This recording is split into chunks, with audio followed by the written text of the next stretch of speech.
What kind of man must exist for an empire to believe killing him could save itself? He was born in mud and snow, far from power, far from history, yet he would end his life beneath palace chandeliers and frozen rivers. They called him a holy man. They called him a fraud. They called him the mad monk. To the poor, he was a mystic. To the empress, he was salvation. To the ruling elite, he was poison. He healed a dying heir when doctors failed. He whispered prayers that shaped imperial decisions. And when Russia began to collapse, his name became the explanation for everything. So they poisoned him, they shot him, they threw him into the ice. But empires do not die so easily, and neither do legends. This is not just the story of Grigori Rasputin. It is the story of what happens when faith replaces reason, when power hides behind belief, and when killing one man feels easier than facing the truth. This is the murder of a mad monk and the death of an empire. The village of Pokrovskoye lay low and half forgotten along the muddy banks of the Tura River, a scatter of wooden huts pressed into the vastness of Siberia. Winters arrived early there and stayed late, sealing the land beneath snow and silence. In summer, the earth turned soft and black, clinging to boots and wagon wheels alike. Life was hard, repetitive, and brief. Men tilled frozen soil and drank themselves numb. Women bore children, buried many of them, and prayed without much hope that God was listening. It was here in January of 1869 that Grigori Yefimovich Rasputin was born. No one marked the day as special. There were no omens recorded, no bells rung, no visitors come to admire the child.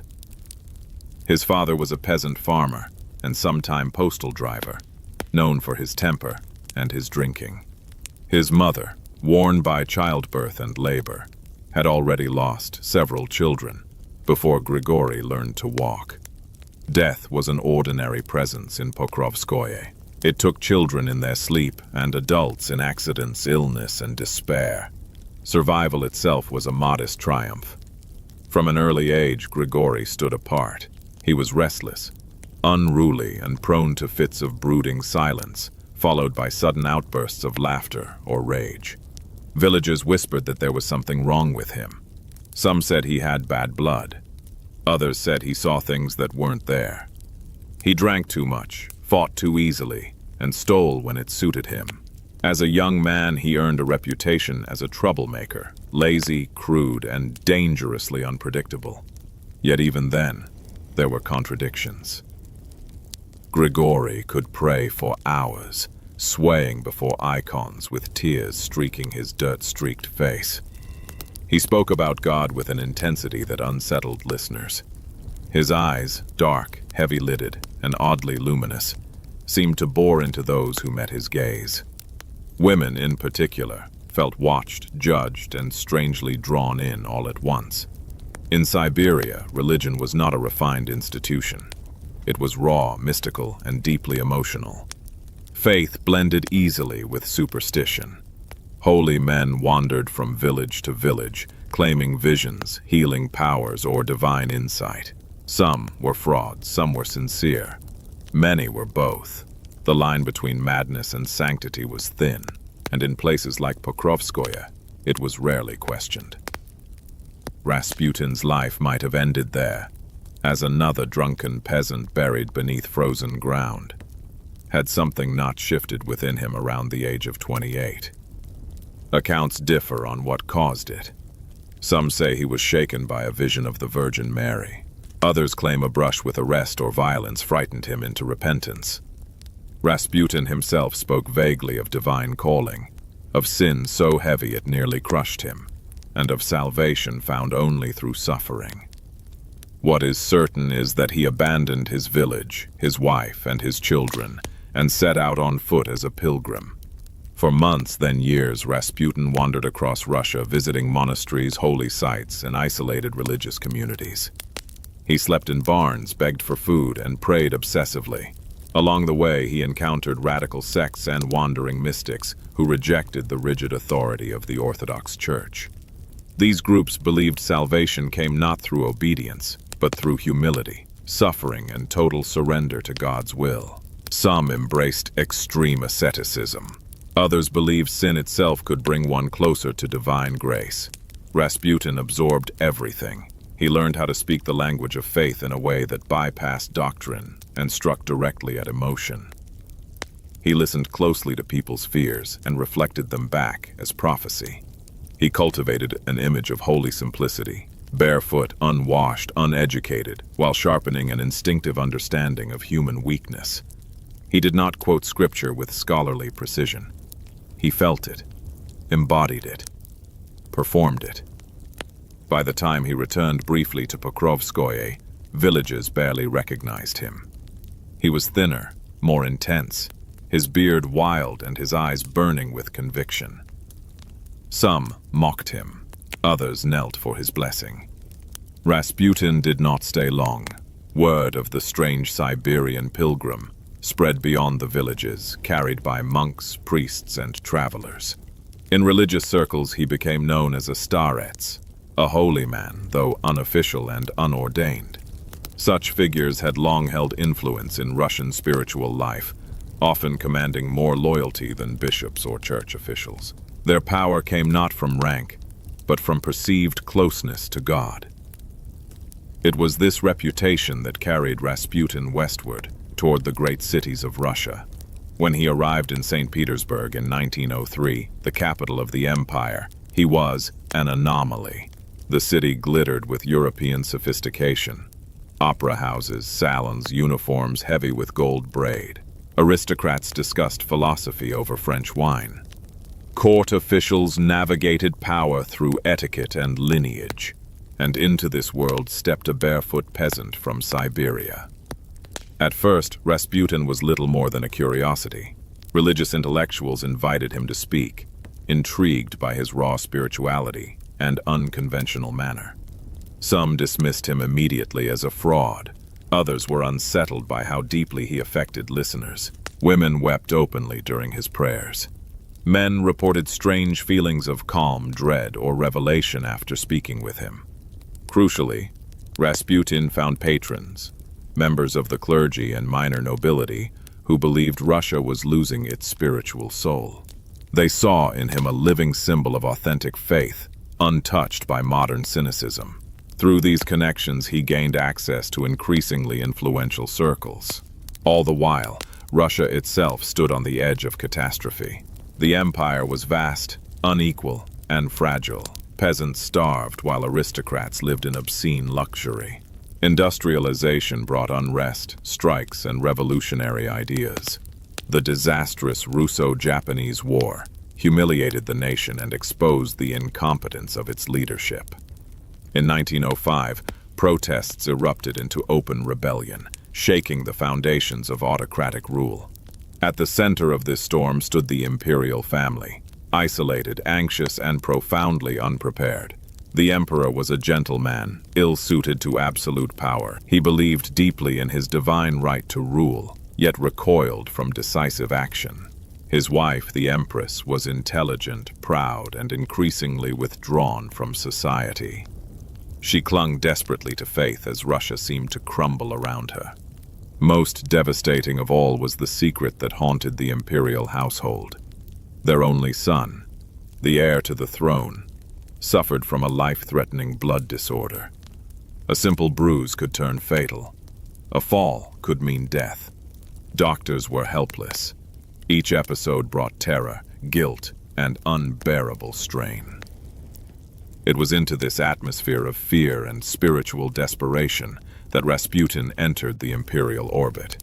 Introduced first as a holy man with a gift for prayer, he made little impression on the emperor. But the empress was different. She listened intently as Rasputin spoke of God's will, of suffering as purification, of faith stronger than medicine. When the young heir suffered a severe bleeding episode and Rasputin prayed at his bedside, after which the boy unexpectedly stabilized, the effect was profound. Whether coincidence, psychological suggestion, or something more subtle, the result was undeniable. The child lived. From that moment, Rasputin was no longer a curiosity. He was a necessity. The Empress became his fiercest protector.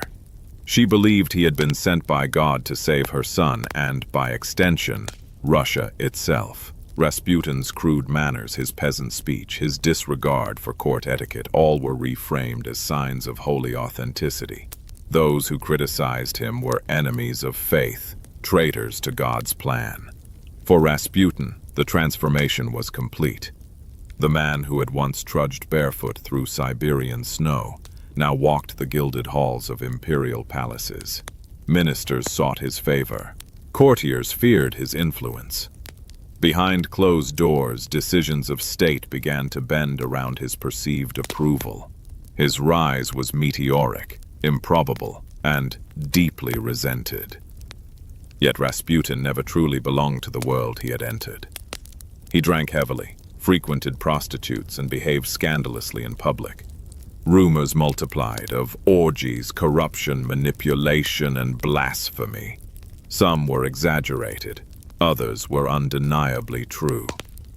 To his enemies, he was a debauched charlatan poisoning the throne. To his followers, he was a holy sufferer, hated because he spoke God's truth. Rasputin himself seemed to embrace the contradiction.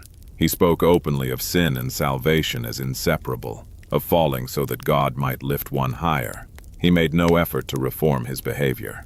If anything, he flaunted it, secure in the belief that his divine mission placed him beyond ordinary morality. As Russia slid toward war and revolution, the figure of Rasputin loomed ever larger, a symbol of everything rotten, mystical, and irrational in the empire's final years. From the frozen villages of Siberia to the chandeliers of imperial courts, his journey was complete. But the shadows that had followed him from birth had not loosened their grip. They were only waiting. Faith in Russia was never gentle. It was heavy with incense and fear, carried in aching knees pressed against stone floors and whispered prayers offered not in hope, but desperation. For centuries, the Russian soul had been taught that suffering was sacred, that endurance was virtue, and that God's favor was found not in comfort, but in pain. The church preached obedience, humility, and patience, while the land itself tested those virtues relentlessly. It was a faith shaped by long winters and short lives. Into this spiritual landscape stepped Grigori Rasputin, uneducated, uncouth, and utterly unafraid. To understand how a Siberian peasant came to be regarded as a holy man, one must first understand that mysticism in Russia did not require refinement. It required intensity. The mystic was not expected to be clean or polite or doctrinally precise. He was expected to feel God, and to make others feel him too. Rasputin excelled at this. He did not argue theology. He did not quote scripture with scholarly confidence. Instead, he spoke as if God were a living presence who visited him personally, who spoke in feelings and visions rather than words. When he prayed, his entire body seemed involved, swaying, trembling, moaning. His faith was not contained, it spilled outward, overwhelming those who witnessed it. Some found it repulsive, others found it irresistible. In monasteries and prayer circles, Rasputin listened more than he spoke. He watched how people responded to silence, to eye contact, to touch. He learned how fear revealed itself in small gestures, how guilt lingered in pauses between words. When he spoke, it was rarely to instruct. It was to affirm, to tell people that God saw their pain, that their suffering was not meaningless. This was powerful medicine. Yet even as Rasputin's reputation for holiness grew, so too did rumors of impropriety. He drank heavily. He pursued women with little restraint. He behaved in ways that seemed to mock the very morality he preached. For many observers, this contradiction was proof of fraud. For others, it was proof of something deeper. Among the more radical religious sects Rasputin encountered, sin was not always the enemy of faith. Some believed that to truly understand redemption, one had to experience depravity. Salvation, they argued, could only be earned by those who had fallen completely and been lifted back by God's grace. This belief, dangerous, controversial, and officially condemned, found fertile ground in Rasputin's mind. He began to speak openly of sin as a pathway rather than a barrier. "You cannot wash away dirt without first touching it," he reportedly told followers. "God is found at the bottom as much as at the top." Was this theology or self-justification? The line between belief and convenience blurred. Rasputin's personal weaknesses became spiritual metaphors. His indulgences were reframed as trials.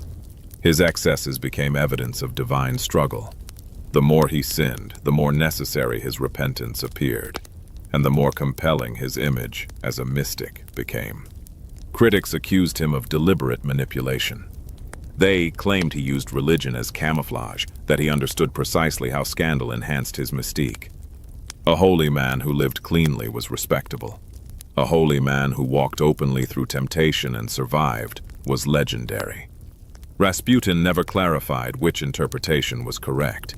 He did not deny his sins. He simply denied that they mattered.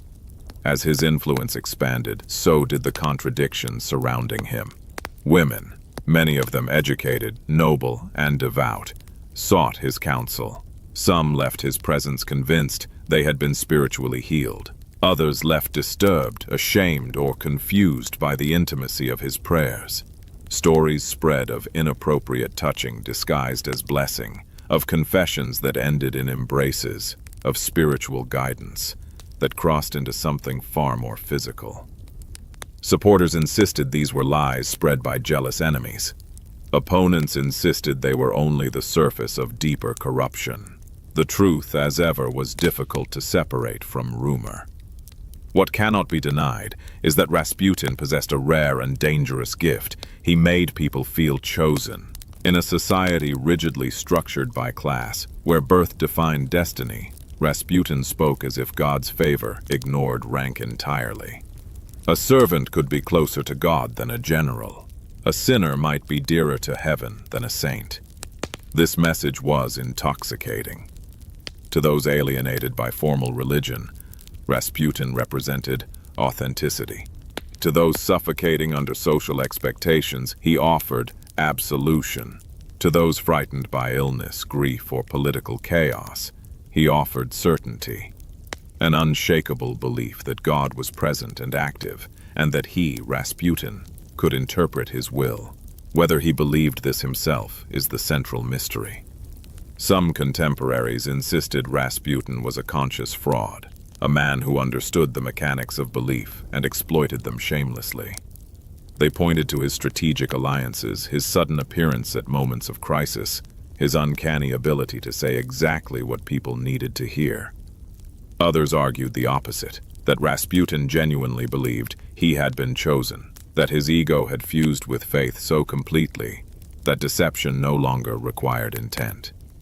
In this reading, Rasputin did not pretend to be a mystic. He became one, shaped by the expectations projected onto him.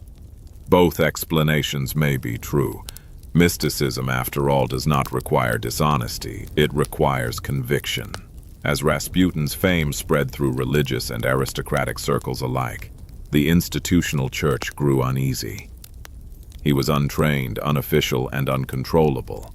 His theology was imprecise at best, heretical at worst. He answered to no bishop, obeyed no hierarchy, and seemed immune to shame. Yet condemning him outright was risky. Too many influential people believed in him. Too many claimed he had healed them, comforted them, changed their lives. Faith had become his shield. At the same time, Rasputin learned to navigate power with growing confidence. He understood that mystery was currency. He never explained his abilities in full, never promised miracles outright. He spoke in hints, in metaphors, in half-prophecies that could be interpreted after the fact. If something went wrong, it was God's will. If something went right, faith was rewarded. This ambiguity protected him from accountability. The making of a mystic is rarely a solitary act. It requires believers willing to fill in gaps, to forgive inconsistencies, to defend contradictions as divine complexity. Rasputin inspired precisely this kind of devotion. The more he was attacked, the more fiercely his supporters rallied. Opposition became proof of his importance. By the time Rasputin stood on the threshold of true political influence, the question of whether he was saint or sinner had become irrelevant. He was believed in, and belief, once established, is more powerful than truth. Faith had shaped him. Fraud had refined him. Together they forged something far more dangerous than either alone. They made a mystic, and mystics, when placed near power, do not remain merely spiritual figures for long. In the imperial palaces of Russia, silence carried more weight than ceremony. Behind walls draped in silk and gold, the Romanov family lived surrounded by servants, guards, and rituals, but isolated in ways few outsiders could imagine. Every gesture was watched. Every word was recorded. Yet the deepest fears of the empire's ruling family were locked away, spoken only in whispers, hidden even from most of the court. At the heart of those fears was a child. The heir to the throne was born amid celebration, relief, and enormous expectation.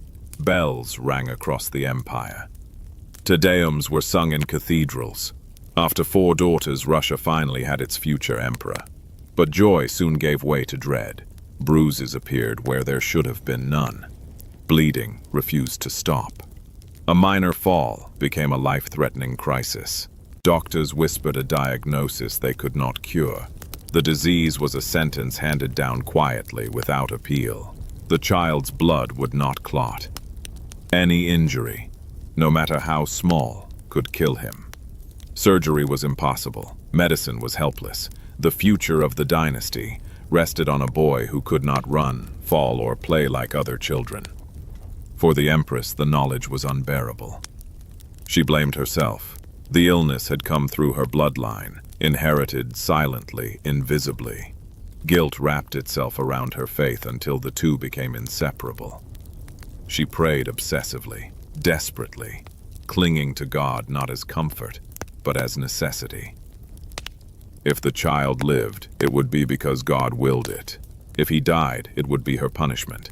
The emperor grieved quietly, privately, retreating into duty and denial. He trusted doctors, routines, and optimism. His wife trusted prayer. And then she met Rasputin. He did not arrive as a miracle worker. At first, he was simply another holy man brought to the palace by intermediaries eager to help. He did not promise cures. He did not boast. He listened, he prayed, he spoke softly, as if aware that desperation was fragile and must be handled carefully. When the heir suffered a severe bleeding episode not long after Rasputin's prayers, and survived, the Empress took notice. When it happened again, and Rasputin's presence coincided once more with recovery, belief began to harden into certainty. To modern eyes, the pattern invites skepticism. Bleeding episodes in hemophilia can subside naturally. Calm reduces stress. Rest prevents further injury. But the Empress did not think in clinical terms. She lived in a world shaped by divine causality. Events happened because God allowed them, or because God intervened. And Rasputin, in her mind, was God's instrument. He never claimed otherwise. He never needed to. When summoned, during another crisis, Rasputin did not even come in person. He sent a message, words of reassurance, prayer, and confidence. The bleeding slowed. The child slept. The Empress wept with gratitude. From that moment on, doubt became unthinkable. Rasputin was no longer merely a holy man. He was the guardian of her son's life. Questioning him felt like tempting fate itself. Any criticism of Rasputin became in her mind an attack on the child and by extension on God's will. Obsession rarely announces itself loudly. It grows quietly, disguised as gratitude, loyalty, and fear. The Empress began to seek Rasputin's counsel, not only in moments of medical crisis, but in daily life. She asked him to pray for her son, to bless the household, to guide her decisions.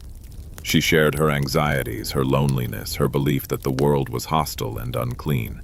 Rasputin listened. He offered reassurance wrapped in spiritual certainty. He told her she was chosen, that her suffering had purpose, that her enemies were agents of darkness. He framed opposition as persecution and loyalty as righteousness. Each word tightened the bond between them. To Rasputin, the Empress was both vulnerable and powerful. A woman whose faith could elevate him beyond any priest or court official. To the Empress, Rasputin was indispensable, a living barrier between her son and death. The Emperor watched uneasily from a distance. He did not trust Rasputin, but he trusted his wife's judgment, and feared the consequences of removing the one man she believed could save their child. Each time Rasputin was absent, anxiety returned. Each time he appeared, calm followed. The pattern reinforced itself. Soon, Rasputin's presence in the palace became routine. Courtiers noticed the change immediately. A peasant with rough manners and unsettling eyes moved freely through imperial spaces. Guards bowed, servants whispered, ministers bristled. The rules of hierarchy bent around him. Rumors spread quickly. Some claimed Rasputin had hypnotic powers. Others insisted he used suggestion, manipulation, or outright deceit. Scandals followed him. Drinking, women, inappropriate behavior. Reports reached the palace regularly.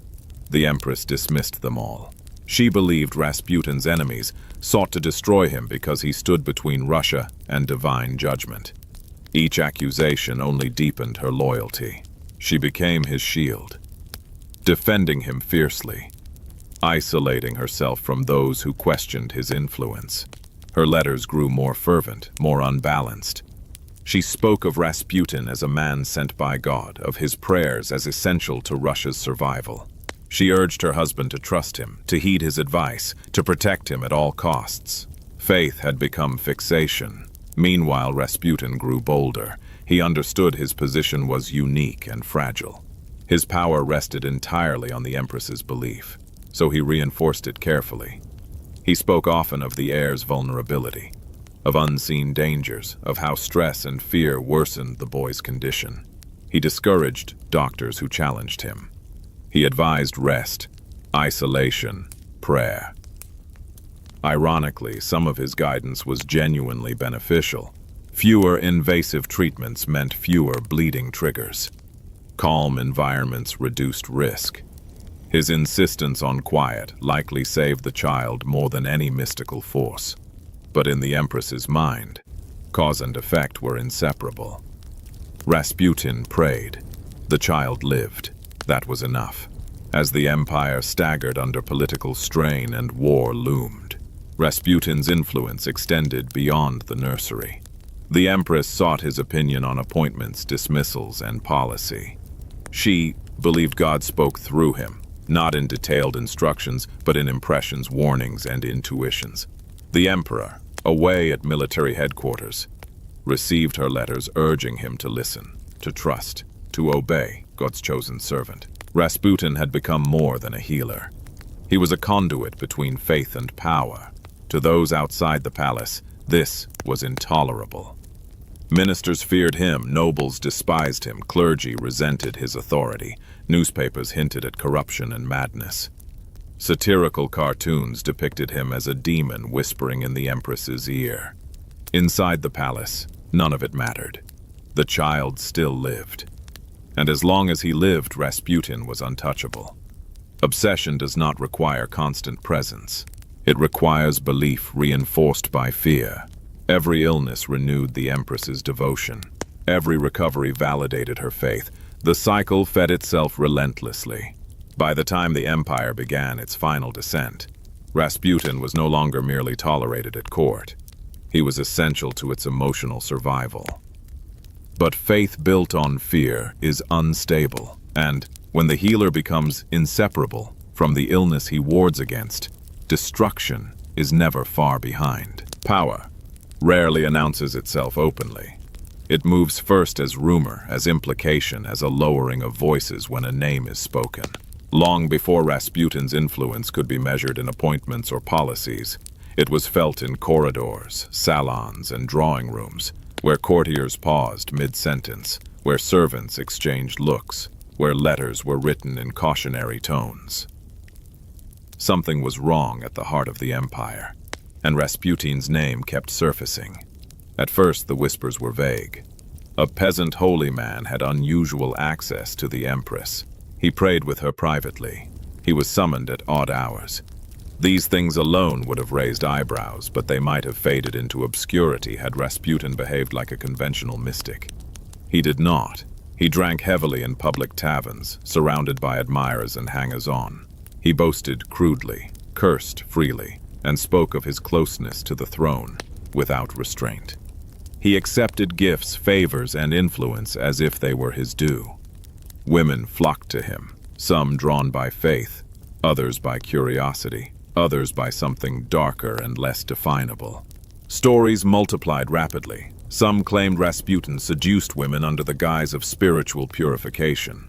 Others insisted he used hypnotic techniques, that he mesmerized followers into obedience. There were tales of drunken orgies, of blasphemous rituals, of holy icons sharing space with obscene behavior. Each story grew as it traveled. Those who despised Rasputin repeated them eagerly. Those who believed in him dismissed them as slander. Those who were uncertain found themselves unable to look away. The man became a fixation, a living contradiction that demanded explanation.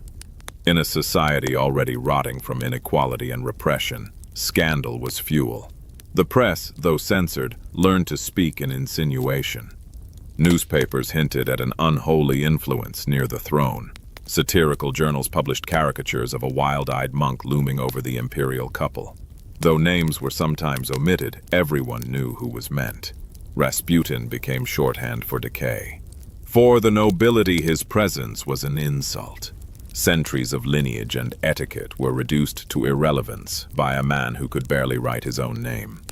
Officers who had trained all their lives for command found their careers stalled or ended by whispered opposition attributed to him. Clergymen fumed at his unorthodox theology and unchecked authority, and yet no one could touch him. Every attempt to expose or discredit Rasputin collapsed against the Empress's unwavering defense. She dismissed witnesses as liars, evidence as fabrication, criticism as persecution. The more vicious the attacks became, the more convinced she grew that Rasputin was righteous. In her mind, Christ himself had been slandered. Rasputin, sensing both danger and opportunity, leaned into his reputation rather than retreating from it. He spoke openly about his enemies, warning followers that powerful forces wished him dead. He framed himself as a martyr in waiting, a holy man besieged by darkness. This narrative served him well. Those who supported him became more devoted. Those who opposed him grew more desperate. Neutrality became impossible. One was either for Rasputin or against him. And that division mirrored the fracture spreading across Russian society itself. Behind closed doors, the imperial court became a battlefield of loyalties. Ministers complained privately to the emperor, urging him to sever ties with the mystic. They warned that Rasputin's presence undermined public confidence, that his scandals were poisoning respect for the monarchy. Some spoke cautiously, others spoke bluntly. The emperor listened and did nothing. His hesitation was not weakness so much as paralysis. Removing Rasputin would devastate his wife. Keeping him endangered the crown. Every path forward carried consequences he felt unprepared to face, and so he chose inaction. This choice proved fatal. As war approached and then engulfed the empire, Rasputin's legend expanded beyond the palace walls. Soldiers at the front whispered that Russia's defeats were punishment for allowing a devil into the royal household. Peasants spoke of him as a sorcerer controlling the Tsar and Tsarina alike. Revolutionaries used his image as proof that the regime was morally bankrupt. Facts ceased to matter. Rasputin became whatever the listener needed him to be: demon, prophet, charlatan, saint. Some accounts portrayed him as a sexual predator, corrupting noblewomen. Others depicted him as a political puppet master, engineering appointments for profit. Still others claimed he possessed supernatural powers, healing, prophecy, even invulnerability. Rasputin himself seemed amused by these stories. He denied little and confirmed less. He allowed myths to grow unchecked, understanding instinctively that fear magnified authority. A man rumored to be dangerous did not need to threaten. A man believed to be untouchable often was. His behavior grew increasingly erratic. He arrived drunk to formal gatherings. He insulted dignitaries openly. He spoke with reckless confidence about the future of Russia, predicting catastrophe if he were harmed. At times, he seemed genuinely frightened, convinced his death was imminent. At others, he appeared invincible, laughing off threats as meaningless. The contradiction only deepened the legend. Attempts to investigate him officially failed. Police reports vanished, witnesses recanted, files were buried. Whether through incompetence, interference, or fear, Rasputin remained beyond reach. To his enemies, this confirmed everything they suspected. The idea that one man, illiterate, crude, morally compromised, could wield such influence over the empire's fate was intolerable. It became easier to imagine Rasputin as an embodiment of evil than to accept the deeper truth, that the system itself was collapsing under its own weight. Rasputin did not cause Russia's decay. He exposed it. Each scandal attached itself to him because he stood at the intersection of faith, fear, and power. He was visible. He was vulnerable. He was easier to hate than abstract forces like inequality, war, or autocracy. In this way, Rasputin ceased to be fully human. He became a legend while still alive. People spoke of him in exaggerated tones, embellishing encounters, inventing details, reshaping memories. Every retelling made him larger, darker, more symbolic. Even those who had never seen him felt certain they understood him completely. The real man, the peasant pilgrim, the mystic believer, the manipulator, the flawed human, was buried beneath layers of myth. And myths, once formed, demand resolution. By the time the empire entered its final, violent years, the question was no longer whether Rasputin was dangerous. The question was whether Russia could survive him. For many, the answer was already clear. If the empire were to be saved, the legend would have to die. Power does not always wear insignia. Sometimes it carries no title, issues no orders, and signs no decrees. It operates in whispers, in glances, in what is suggested rather than commanded. It exists, not because it is granted, but because it is believed in. And in the final years of the Romanov dynasty, no one embodied this kind of power more completely than Grigori Rasputin. He held no office. He commanded no troops. He sat on no council, yet ministers trembled at his name. The emperor never formally acknowledged Rasputin's authority. He spoke of him cautiously, even dismissively at times, as if to reassure himself that the situation remained under control. But power is not measured by acknowledgement. It is measured by consequence.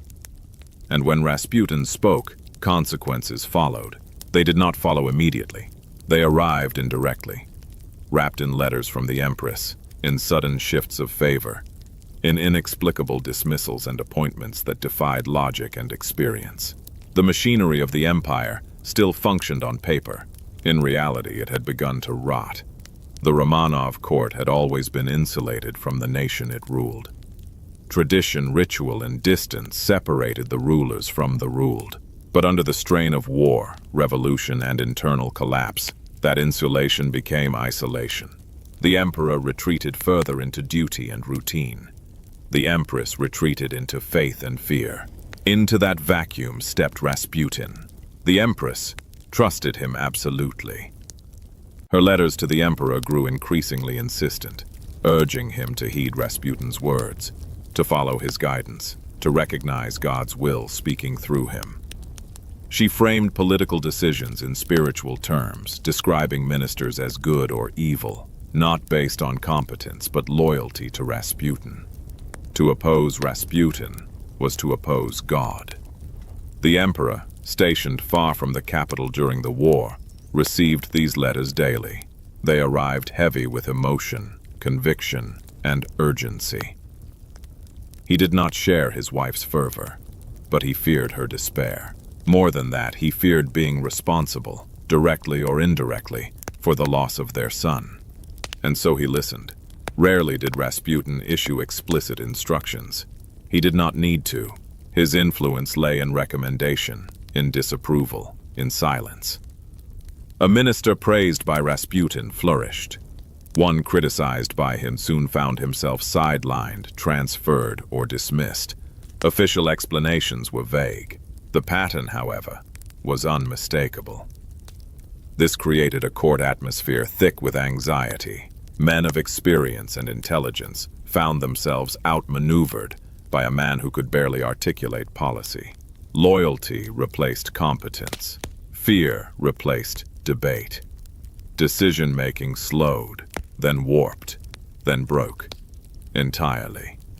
Rasputin became a filter through which reality passed before reaching the throne. Those who sought favor courted him shamelessly. They brought gifts, flattery, and promises. Some genuinely believed in his spiritual power. Others simply understood the rules of survival. In a court where proximity mattered more than merit, Rasputin was the shortest path. He did not refuse. Rasputin accepted his role with a confidence bordering on fatalism. He spoke of Russia's destiny as if he alone could glimpse its shape.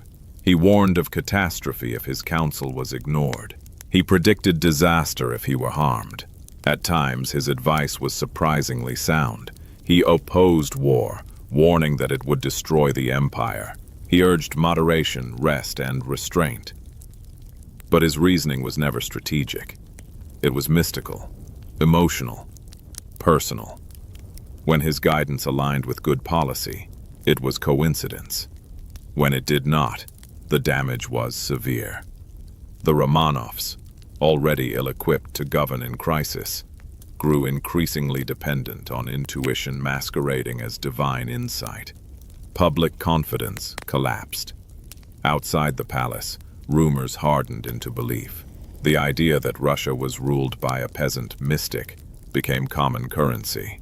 Soldiers at the front cursed Rasputin's name. Politicians whispered of treason. Even loyal monarchists began to despair. The monarchy's authority was no longer merely questioned. It was mocked. The emperor sensed this erosion, but lacked the will or imagination to reverse it. Removing Rasputin would require confronting his wife's faith and his own fear. It would require decisive action at a time when decisiveness had abandoned him. And so Rasputin remained. Inside the palace, the dynamic between Rasputin and the Romanovs grew increasingly unhealthy. The empress relied on him not just for guidance, but for emotional stability. His approval soothed her. His absence unnerved her. She interpreted world events through his words, finding meaning where none existed. Rasputin, for his part, alternated between genuine concern and reckless indulgence. He seemed aware that his power was temporary, unstable, and dangerous. He drank heavily, spoke openly of death, and oscillated between humility and grandiosity. He told followers that if he were killed, the monarchy would fall. Whether this was prophecy, manipulation, or intuition hardly mattered. The idea took root. Those who hated him began to believe that eliminating Rasputin was not merely personal revenge, it was patriotic duty. If he was the cancer, then cutting him out might save the body. Thus, the stage was set. Power, without accountability, invites conspiracy. Influence without responsibility breeds resentment. Rasputin had become the lightning rod for every failure of the Romanov regime. His existence allowed the ruling class to believe that Russia's collapse could be blamed on one man, rather than a broken system. This belief was seductive. It offered a simple solution to a complex problem. Kill the mystic. Save the empire. But power does not vanish so easily. Rasputin was not the cause of the Romanovs' downfall. He was a symptom. He thrived because the monarchy was weak, fearful, and isolated. Removing him would not restore legitimacy, competence, or trust. Yet those who plotted against him believed otherwise. As war raged, hunger spread, and revolution simmered, the Romanovs clung to tradition and prayer. Rasputin clung to his strange role as protector, prophet, and pariah. Together they formed an unholy alliance, bound not by strategy or vision, but by desperation. Power without a crown had never been so dangerous, and it was running out of time. Revolutions do not always begin in the streets. Sometimes they begin in drawing rooms thick with cigar smoke and whispered outrage, among men who wear medals on their chests and silk at their cuffs. In the final years of the Romanov Empire, resentment against Rasputin did not come first from peasants or radicals, but from those who believed the empire belonged to them. By blood, by service, by tradition. They were officers, princes, ministers, and patriots, and they were furious. To them, Rasputin was not simply immoral or scandalous, he was a humiliation, a living insult to everything they believed Russia stood for: hierarchy, honor, discipline, and divine order expressed through proper channels. That a Siberian peasant with dirty fingernails could wield influence over the throne felt not merely wrong, but obscene. Worse still, they believed he was winning. Every failed attempt to expose Rasputin deepened their rage. Investigations stalled, witnesses vanished, complaints sent to the emperor dissolved into silence. The empress's protection was absolute, impenetrable, and maddening. To oppose Rasputin openly was to invite exile, or worse. So opposition retreated underground. In officers' clubs and aristocratic salons, Rasputin's name became shorthand for decay. Conversations circled endlessly around the same themes: incompetence at the top, disaster at the front, betrayal in the palace. Men returned from the war front enraged by stories of supply failures and senseless casualties, convinced that Russia was bleeding to death while a mystic whispered prayers into the ear of the empress. They needed someone to blame. Rasputin was perfect. Among those most offended by his presence were members of the old nobility, men whose families had served the empire for centuries. They had been raised on stories of sacrifice and duty, taught that Russia survived through obedience to tradition and throne alike. To them, Rasputin represented a grotesque inversion of that order. He had no pedigree, no education, no restraint, and yet doors opened for him that remained closed to them. The hatred grew personal. One by one, influential figures began to reach the same conclusion, independently but inevitably. Rasputin could not be removed through official means. He was shielded too well, protected too fiercely. If he were to be stopped, it would require action outside the law. At first, this thought was unspeakable. Murder was a crime. Treason, worse. But war has a way of reshaping morality. When survival feels uncertain, rules soften. What had once been unthinkable began to feel necessary. Saving Russia justified everything.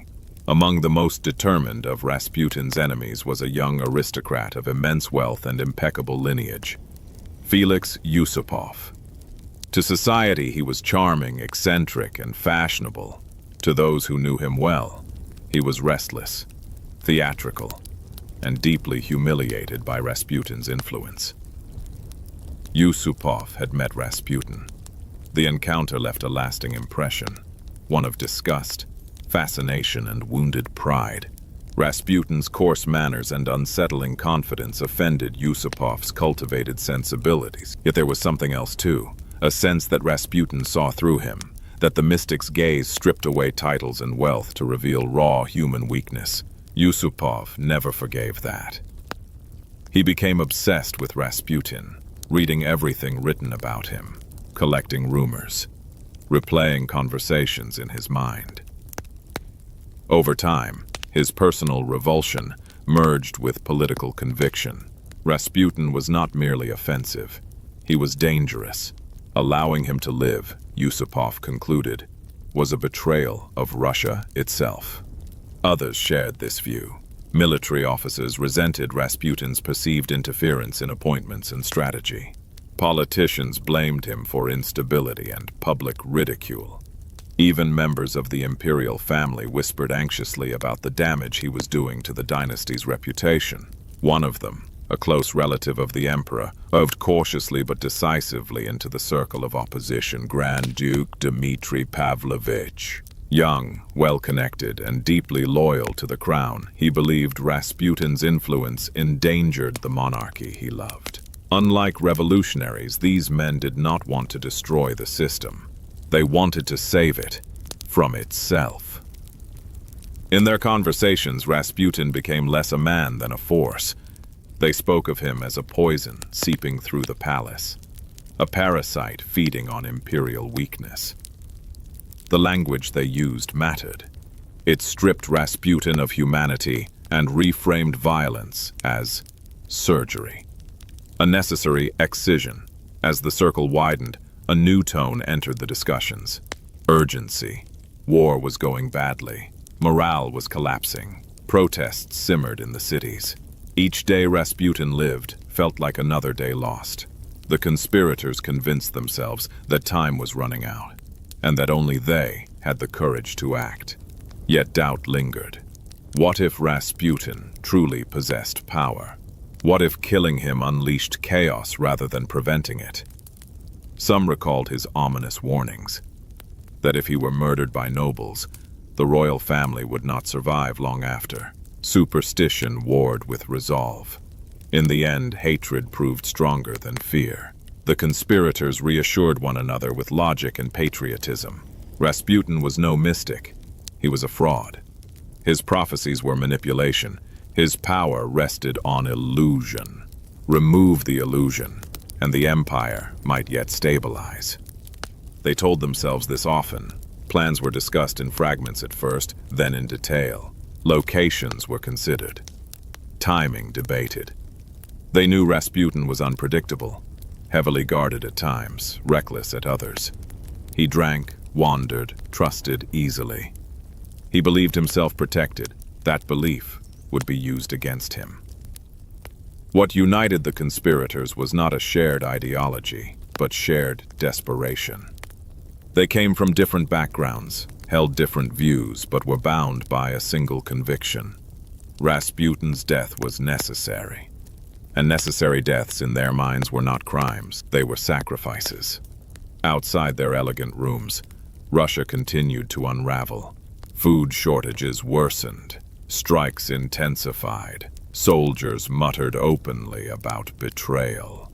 The gap between ruler and ruled yawned wider by the day. Inside the conspiracy, resolve hardened. Silk and uniforms hid knives in the mind long before any were raised by hand. These men had been trained to obey, to command, to kill when ordered. Now, they ordered themselves. They told themselves history would understand. They told themselves Russia would thank them. They told themselves they had no choice. Rasputin, for his part, sensed danger everywhere. He spoke increasingly of death, of fate, of enemies gathering. He drank more heavily. He alternated between bravado and fear, convinced that forces were moving against him. Yet he did not flee. He had come too far, held too much influence, and believed, perhaps sincerely, that his destiny was beyond mortal interference. The stage was set. The enemies had faces now, names, resolve, and the legend they meant to destroy was about to become immortal. Every society invents the monsters it needs. They are born where fear meets confusion, where contradiction demands a single face to wear it. In the final years of Imperial Russia, that face belonged to Grigori Rasputin. Long before he was killed, he had already ceased to be merely a man. He had become a myth, one that blurred sin and sanctity so completely that separating them no longer seemed possible. The nickname came easily, the Mad Monk. It was inaccurate. Rasputin was never a monk, never took vows, never lived under discipline or rule. But accuracy was irrelevant. The name captured what people felt he represented. Religious frenzy unbound by morality. Faith turned feral. Spirituality unchained from reason. And Rasputin did nothing to correct it. From the beginning, sin had followed him like a shadow. Drink, lust, violence, excess. These were not secret vices whispered about after his death. They were public knowledge while he lived. He drank until he collapsed. He boasted of his conquests. He swore, shouted, and humiliated those who challenged him. And then he prayed. He wept before icons. He spoke of God with trembling intensity. He warned of judgment, preached repentance, and offered blessings that left believers shaken. The oscillation was relentless, bewildering, and magnetic. To some, this contradiction was proof of fraud. To others, it was proof of authenticity. In a religious culture steeped in suffering, the idea that holiness must be clean and orderly felt foreign. Saints in Russian tradition were often unpolished, eccentric, even disturbing.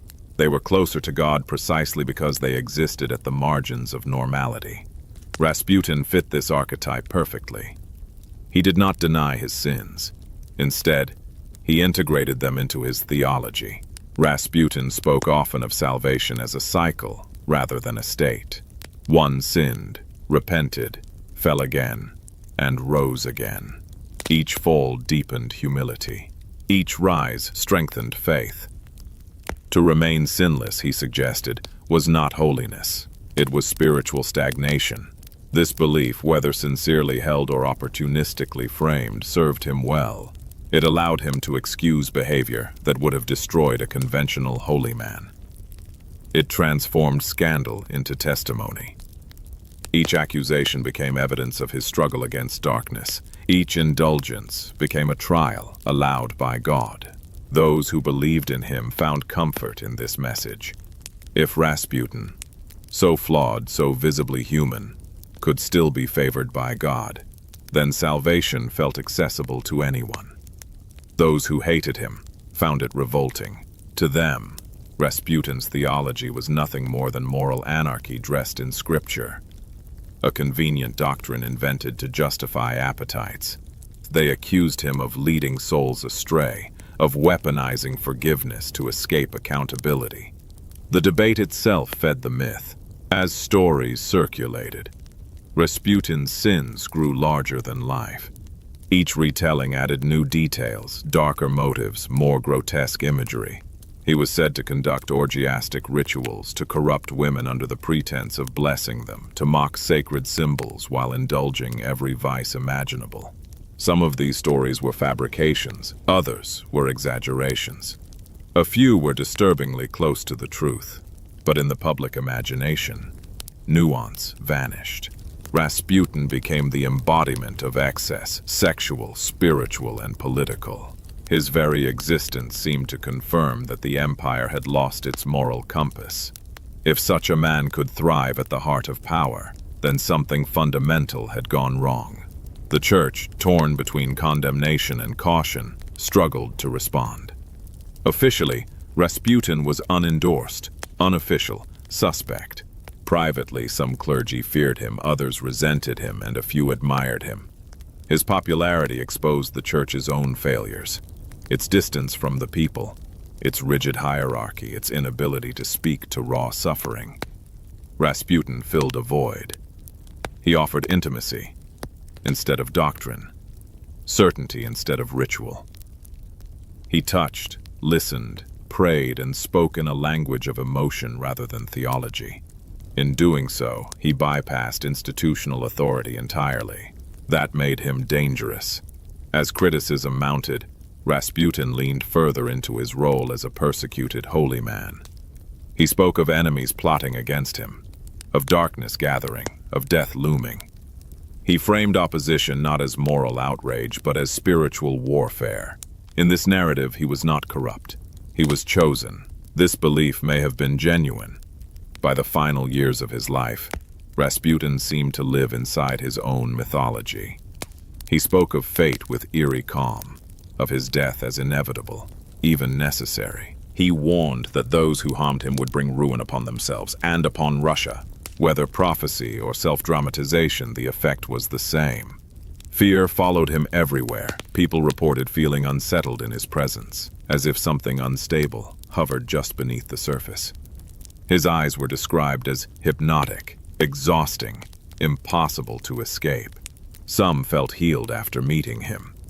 Others felt violated, spiritually or emotionally, without being able to explain why. This ambiguity was central to the myth. A villain is simple. A saint is comforting. Rasputin was neither. He was a mirror that reflected the anxieties of those who looked at him. The faithful saw divine struggle. The cynical saw manipulation. The desperate saw hope. The powerful saw threat. As the empire collapsed further, Rasputin's image absorbed the panic of a society losing faith in its institutions. He became a symbol of everything uncontrollable: irrational religion, sexual transgression, political decay. The Mad Monk was not just a person. He was a warning. Cartoons exaggerated his features into something demonic. Pamphlets depicted him as a serpent coiled around the throne. Soldiers told stories of him at the front, whispering spells that doomed battles. Revolutionaries used his name as shorthand for corruption. None of this required truth. Myths thrive on resonance, not accuracy. Even Rasputin's supporters contributed to the legend. They spoke of miracles, of visions, of healings that defied explanation. They defended his sins as divine mystery. They elevated his words into prophecy. Between his enemies and his followers, the real man was erased.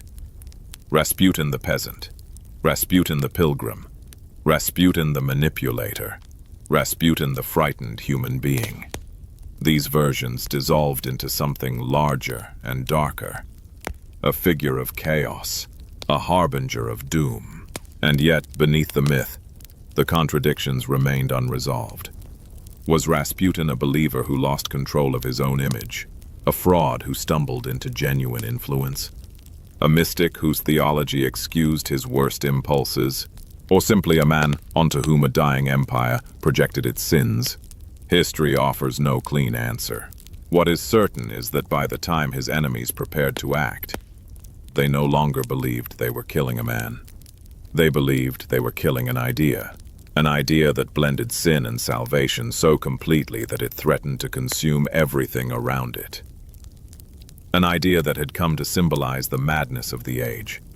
The mad monk, they believed, had to die, and in trying to destroy the myth, they would ensure it lived forever. Conspiracies rarely begin with certainty. They begin with exhaustion.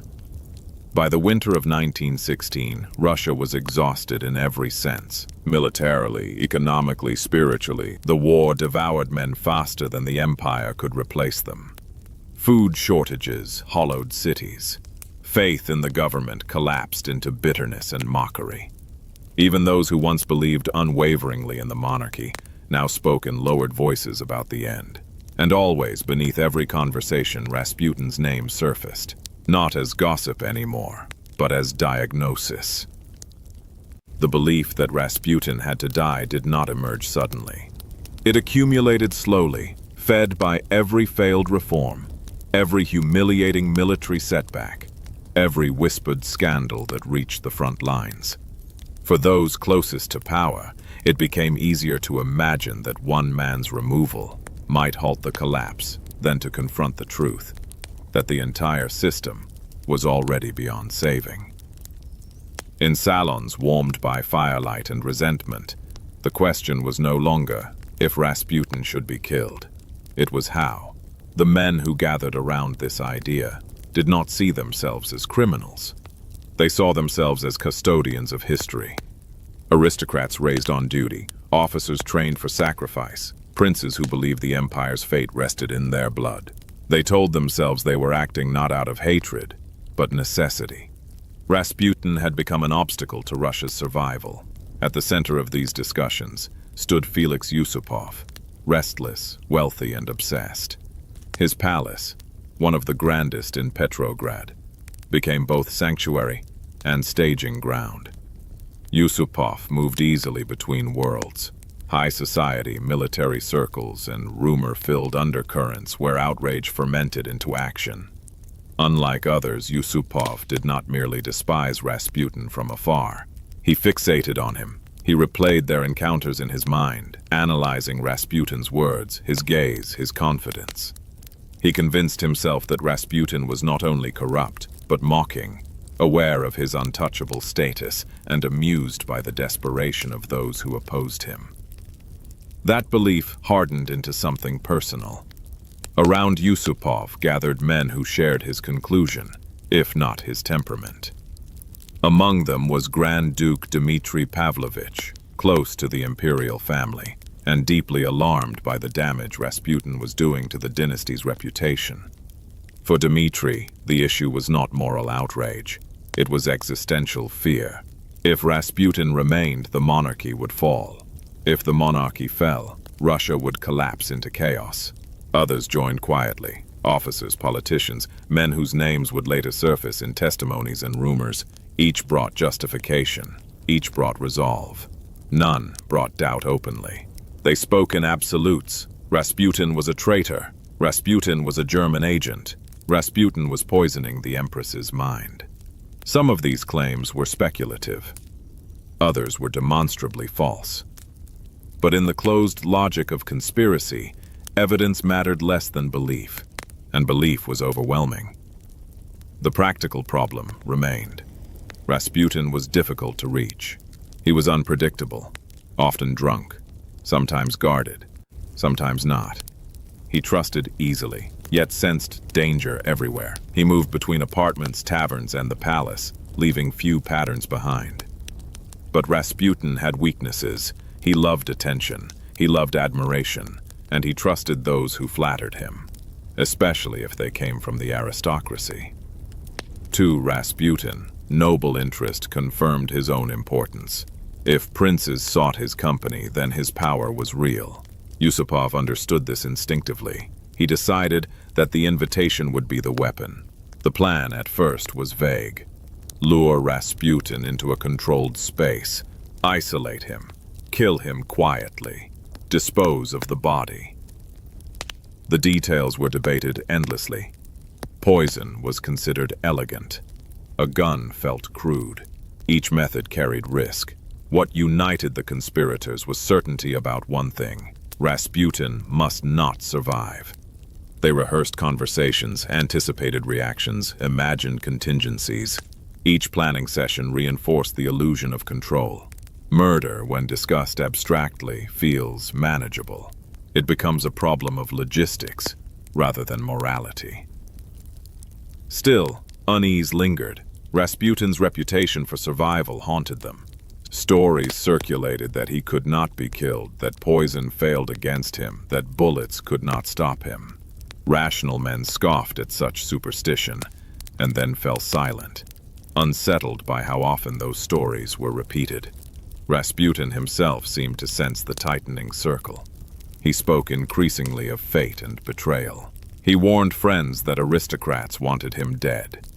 He told followers that his life was bound to the empire's destiny, that if he died at noble hands, the Romanovs would not last long after. Some heard this as manipulation. Others heard prophecy. The conspirators heard threat and dismissed it. They told themselves Rasputin exaggerated his importance, that he mistook rumor for destiny, that his predictions were designed to frighten enemies into hesitation. They could not afford hesitation. As the plan solidified, the tone of their meetings changed. What had once felt daring began to feel inevitable. They spoke less and assumed more. Roles crystallized. Yusupov would lure Rasputin. Others would ensure the act was completed. Silence would follow. In these moments, the conspirators revealed something crucial. They did not truly believe in the law, the throne, or the institutions they claimed to defend. They believed in action. The palaces where these plans were made stood in stark contrast to the violence they plotted. Gilded halls echoed with music. Servants moved quietly through corridors. Snow fell gently outside, muffling the city's unrest. History often turns in such spaces. Rasputin, meanwhile, continued his strange, reckless routine. He drank, he preached, he offended.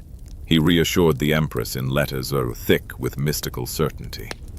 He appeared invincible, not because he was strong, but because no one had yet succeeded in stopping him. That invincibility bred arrogance. When Yusupov's invitation arrived, framed as a private meeting, an opportunity to counsel a troubled aristocrat, Rasputin hesitated only briefly. He sensed danger everywhere.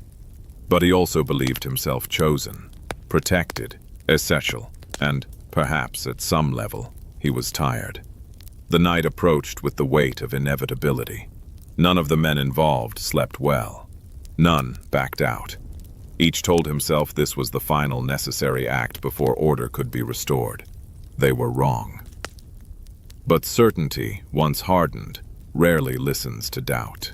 The road to assassination was paved not with madness but with logic, cold, patriotic, self-righteous logic. Each step felt justified. Each hesitation felt like cowardice. By the time Rasputin stepped toward his fate, the men who planned his death no longer saw alternatives. They believed they were acting at history's command. And history, indifferent and unforgiving, waited to judge them all. The night chose its moment carefully. Snow had fallen earlier, softening the streets of Petrograd, muffling the city's unrest beneath a deceptive calm. The Neva lay dark and heavy, its surface broken by drifting ice that groaned softly as it shifted. It was the kind of night that swallowed sound and memory alike. The kind of night that history waits for. In the palace on the Moika Canal, lights glowed behind thick curtains. Inside, men rehearsed their resolve. Felix Yusupov paced. He had dressed with particular care, selecting clothes that signaled refinement, confidence, and ease. Appearances mattered tonight. Everything mattered. He checked the time repeatedly, his movements sharp, restless. Though he had argued for this course, now that the hour had come, his nerves betrayed him. Downstairs, the cellar room had been prepared. A small table was set with pastries and wine. Sugar cakes sat innocently on a plate. Ordinary, delicate, fatal. Poison had been worked carefully into their sweetness. The plan, in theory, was simple. Rasputin would eat. Rasputin would drink. Rasputin would die quietly, without spectacle. Quiet mattered. Above them, all loomed the unspoken fear. What if he didn't? Stories of Rasputin's resistance to harm haunted the conspirators. Poison that failed, wounds that healed, prophecies that lingered. They told themselves these were myths, superstition, nonsense. And yet, none of them were entirely free of doubt. Shortly after midnight, Rasputin arrived. He came alone. He wore dark clothing, heavy boots dusted with snow, his beard unkempt as ever. He looked tired. His eyes were alert but dulled by drink and weariness. For a moment, standing in the doorway, he hesitated, as if sensing something beneath the surface of the invitation. Then he smiled. Yusupov greeted him warmly, almost theatrically. He played his role well. Anxious aristocrat seeking guidance, desperate for counsel. Rasputin listened, amused, indulgent. He liked this posture, liked being needed, being sought. They descended into the cellar. Music played faintly from above to suggest a gathering, laughter drifting down the stairs like a lie. Rasputin seated himself at the table, glancing around the room with mild curiosity. He joked, he teased, he asked for wine. Yusupov poured it with a steady hand he did not feel. Rasputin ate.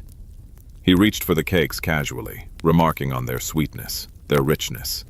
He drank, he talked. Minutes passed, then more minutes. Yusupov watched him obsessively, counting breaths, waiting for a sign. Sweat, nausea, collapse. Nothing happened. Rasputin laughed. He asked for more wine. Panic crept in quietly, like frost. Yusupov excused himself, ascending the stairs with a face drained of color. Upstairs, the others waited in rigid silence. He told them the unthinkable. The poison had failed. Some cursed. Others stared. One crossed himself. The plan had already begun to unravel. Downstairs, Rasputin grew restless. He wandered the room, examining objects, humming softly. He asked questions. He sensed the tension now, though he could not yet name it. The air had shifted. Yusupov returned. What happened next fractured into versions. Yusupov would later claim he acted in sudden terror, driven by instinct. Others suggested it was premeditated.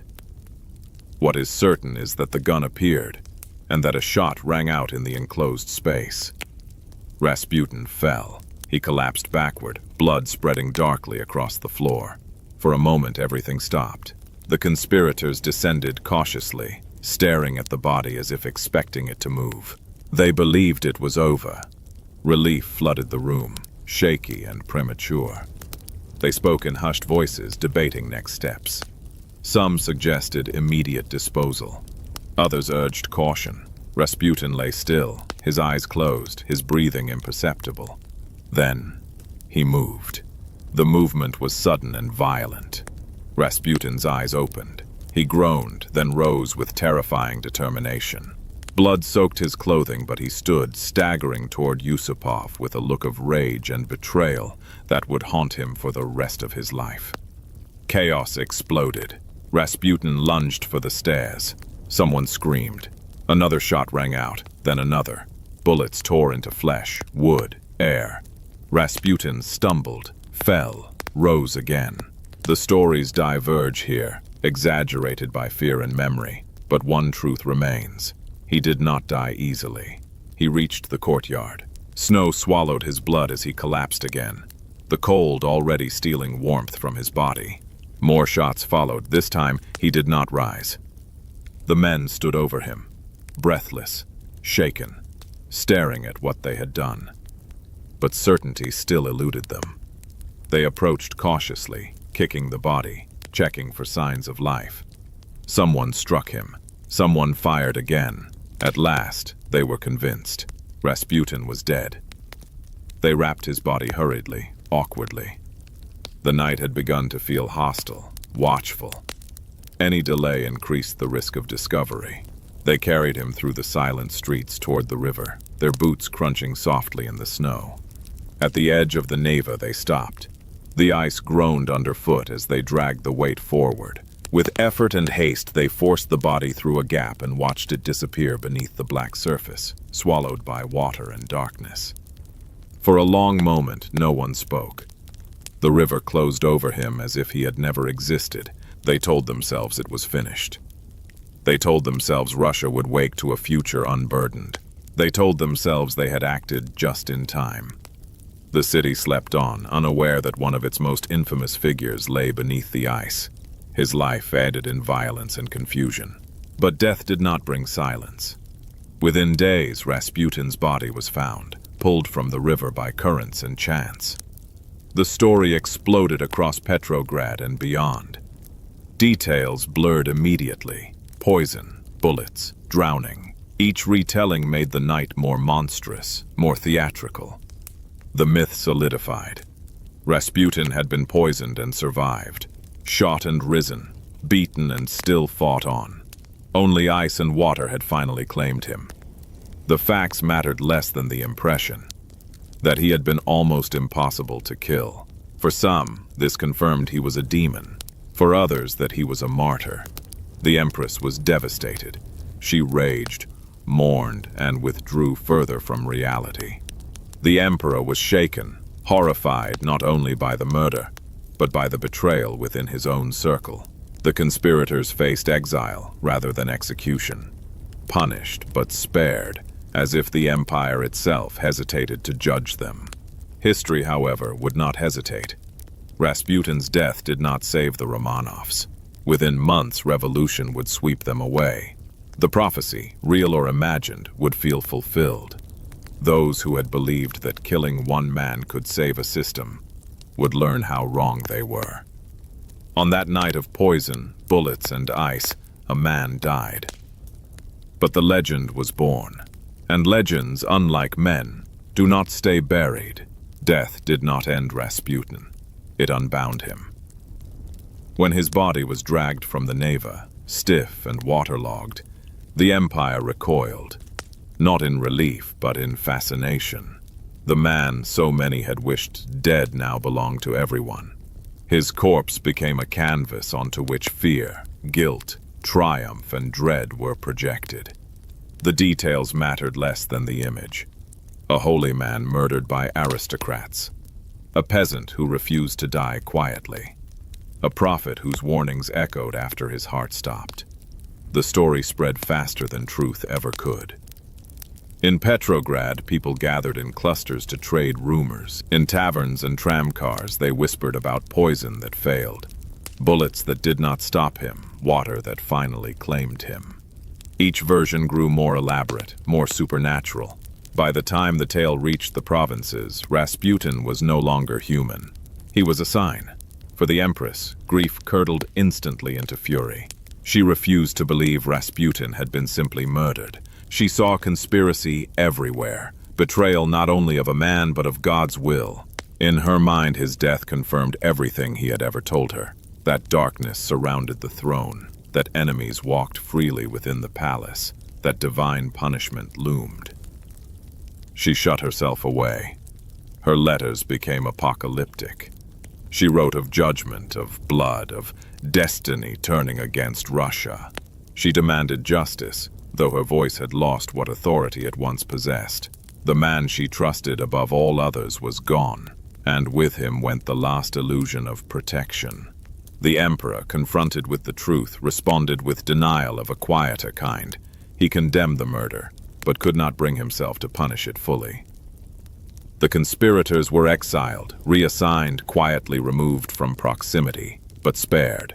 There would be no trials, no public reckoning. The empire could not afford to look too closely at its own fractures. This failure mattered more than anyone realized. By refusing to confront the crime honestly, the monarchy signaled its weakness. It could not defend its chosen confidant. It could not discipline its own elite. It could not even agree on whether Rasputin had been savior or scourge. The silence spoke louder than any decree. Within weeks, Rasputin's prophecy, spoken, rumored, embroidered, began to feel uncomfortably real. The monarchy staggered. Protests intensified. Soldiers mutinied. Hunger devoured cities. Faith in the throne evaporated. Rasputin, in death, seemed omnipresent. His name surfaced in speeches, pamphlets, and revolutionary slogans. He became shorthand for everything wrong with the old regime: corruption, mysticism, incompetence, decay. Those who hated the monarchy used him as proof of its moral bankruptcy. Those who mourned it used him as a tragic footnote, a warning ignored too late. The Romanovs themselves grew smaller in the public imagination. Where once they had been distant and divine, now they appeared frail, confused, and dangerously out of touch. The Empress's fixation on Rasputin, once whispered about, now seemed obvious and damning. The Emperor's indecision, once tolerated, now looked fatal. Rasputin's shadow stretched long. When revolution finally came, it did not pause to consider nuance. The dynasty fell swiftly, brutally. The emperor abdicated. The empress was silenced. The children disappeared into history's darkest corridors. Rasputin was not the cause, but he had become the symbol. In the years that followed, denial gave way to rewriting. The new rulers of Russia had no interest in preserving complexity. Rasputin was useful as caricature, a decadent relic of a rotten age. His image was flattened into grotesque certainty, the mad monk who seduced an empire into ruin. The truth was messier, and therefore less convenient. Historians argued. Some emphasized Rasputin's manipulation, his indulgence, his exploitation of faith. Others pointed out how little direct power he actually wielded, how exaggerated his influence became in a society desperate for scapegoats. Still others focused on psychology, on how belief itself, once unleashed, becomes self-sustaining. Rasputin, it turned out, resisted final definition. Every attempt to bury him under facts revived him under legend. Films portrayed him as a demonic sorcerer. Novels cast him as tragic mystic or cunning fraud. Songs and plays exaggerated his death into operatic madness. His eyes, his beard, his voice became visual shorthand for danger and excess. He was immortalized precisely because he defied containment. What made Rasputin endure was not merely scandal or violence, but contradiction. He embodied tensions that never resolved. Faith versus reason. Purity versus indulgence. Authority versus belief. He was both symptom and accelerant, both victim and opportunist, and he arrived at exactly the wrong moment. In a stable system, Rasputin might have been dismissed, absorbed, or neutralized. In a dying one, he became catalytic. The empire did not collapse because of him, but it revealed its fragility through him. His death did not cleanse Russia. It exposed it. The conspirators who believed they had saved the nation faded into obscurity or regret. Some lived long enough to see the world they tried to preserve disappear entirely. Others carried the night of the murder with them like a wound that never healed. Rasputin, meanwhile, grew larger with time.